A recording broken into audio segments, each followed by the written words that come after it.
Bonjour à tous, c'est le 13e jour du challenge 14 jours pour 14 ordres et aujourd'hui on va voir l'ordre aboie. Le premier défi quand on veut apprendre à son chien à aboyer sur commande, c'est de trouver le déclencheur, c'est-à-dire quelque chose qui va le faire naturellement aboyer. Donc autant vous dire que si vous avez un chien qui est pas du tout aboyeur, que vous l'avez presque jamais entendu aboyer, lui apprendre cet ordre ça va pas être quelque chose qui est facile. Justement, dans la première partie de la vidéo, on verra les différents déclencheurs possibles pour que votre chien aboie. Une fois que vous aurez vu comment obtenir le comportement, c'est-à-dire comment faire aboyer votre chien, là dans un second temps, on va codifier le comportement, c'est-à-dire intégrer la commande vocale et la commande gestuelle. C'est dans cette phase-là que vous allez apprendre à votre chien l'ordre aboie. Une fois que votre chien répond à cette commande, là il vous reste plus qu'à renforcer cet ordre et je vous montrerai comment dans la troisième partie. Dans le sondage, il y a beaucoup de gens qui m'ont dit « c'est bien, on aimerait bien que notre chien aboie sur commande, mais on aimerait bien aussi que notre chien se taise sur commande ».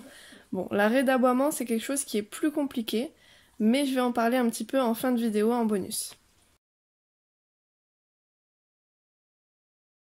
Dans cette première partie, on va voir comment obtenir le comportement, c'est-à-dire comment faire aboyer votre chien. Là, tout l'enjeu, c'est de trouver le déclencheur. La première chose possible, c'est quand vous jouez avec lui que vous l'excitez beaucoup. Moi, c'est ce que j'ai utilisé avec Nuka. Je sais que quand je joue beaucoup avec lui, que je le titille un petit peu, il finit par aboyer d'excitation.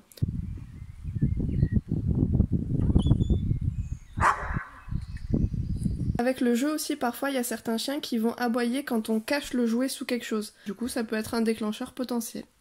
Encore un autre déclencheur possible quand il y a quelqu'un qui toque à la porte. Donc là, on peut juste reproduire le même bruit, le toc toc toc, par exemple sur notre table basse en faisant toc toc toc. Attention avec cette méthode, je trouve pas que ce soit une très bonne chose de renforcer le fait que votre chien ait des aboiements d'alarme, c'est-à-dire des aboiements qu'il va faire quand il y a quelqu'un qui va arriver chez vous. Je préconise plutôt le calme quand quelqu'un arrive chez vous. Dernier type de déclencheur, ça peut être des bruits ou des sons que vous mettez sur votre téléphone. Moi, un truc qui marche par exemple avec Nuka, c'est quand je mets des bruits de chat sur le téléphone. J'ai testé avec les chiens, ça marchait pas. Bon, mais ça c'est à vous de tester en fonction de ce qui va déclencher votre chien ou pas. Essayez avec plein de bruits. Chaque chien est différent, chaque chien a son propre déclencheur, ou ses propres déclencheurs même. Donc c'est à vous de tester, de trouver ce qui déclenche l'aboiement de votre chien. En faisant la vidéo, j'ai découvert un autre déclencheur aussi, c'est quand je fais wouh comme ça. En fait, ça déclenche Nuka.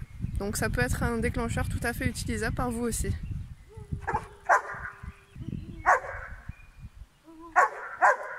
Dans cette première phase, quand vous testez le chien, essayez aussi de renforcer un tout petit peu positivement son aboiement. Ce sera plus facile ensuite d'intégrer ce déclencheur dans l'étape suivante.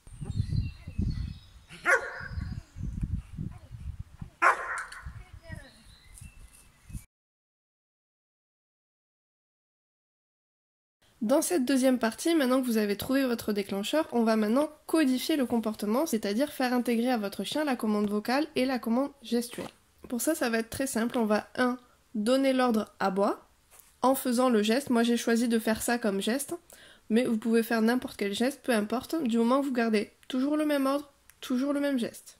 Là vous allez provoquer l'aboiement de votre chien avec le déclencheur que vous avez trouvé à l'étape précédente.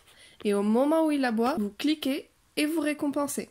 Vous n'êtes pas obligé d'utiliser le clicker. Au moment où il aboie, vous pouvez aussi lui faire la fête, lui dire oui c'est bien, lui faire des caresses, vraiment lui faire une grosse fête. C'est aussi un renforcement positif tout à fait efficace. Comme c'est un temps d'intégration de l'ordre, là c'est important de répéter plusieurs fois pour que vraiment votre chien apprenne et intègre cette commande. Et du coup dans cette première phase de conditionnement, on va pas se mettre en erreur et on va utiliser le déclencheur à chaque fois.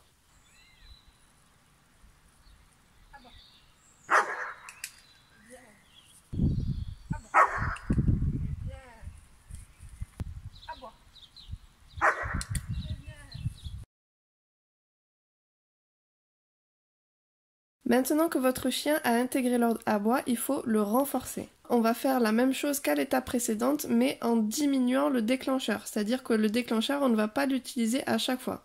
Au début, on va l'utiliser une fois sur 2, puis une fois sur 3, une fois sur 4, puis ensuite on va l'utiliser aléatoirement, jusqu'à ne plus l'utiliser du tout.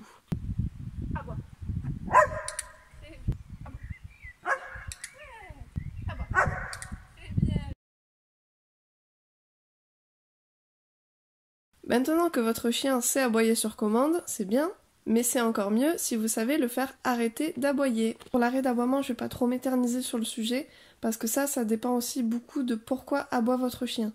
Par exemple, si c'est un problème d'aboiement quand il y a des invités qui arrivent, si c'est un aboiement quand vous croisez d'autres chiens. Il y a plein de situations comme ça en fait où ça nécessiterait vraiment une analyse avant de pouvoir vraiment vous conseiller. Si ce que vous voulez lui apprendre c'est juste arrêter d'aboyer sur commande, là par contre vous allez pouvoir suivre exactement la même logique que pour apprendre à votre chien à aboyer. Du coup au début vous allez faire aboyer votre chien, puis dès qu'il va s'arrêter vous allez cliquer et donner une friandise, ensuite vous le faites aboyer, vous dites chut par exemple, ou peu importe l'ordre qui vous servira pour le faire arrêter d'aboyer, et ensuite quand il s'arrête, clic et friandise, et ensuite vous répétez, jusqu'à ce qu'il intègre l'ordre que vous avez choisi comme étant l'ordre d'arrêt d'aboiement.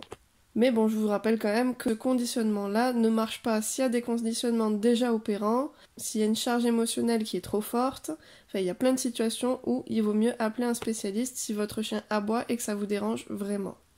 Après, il y a quand même des situations aussi où votre chien aboie et ça va pas vous déranger et vous n'avez pas besoin qu'il se stoppe. Ils ont tout à fait le droit de s'exprimer, mais il faut pas effectivement que ça en devienne excessif.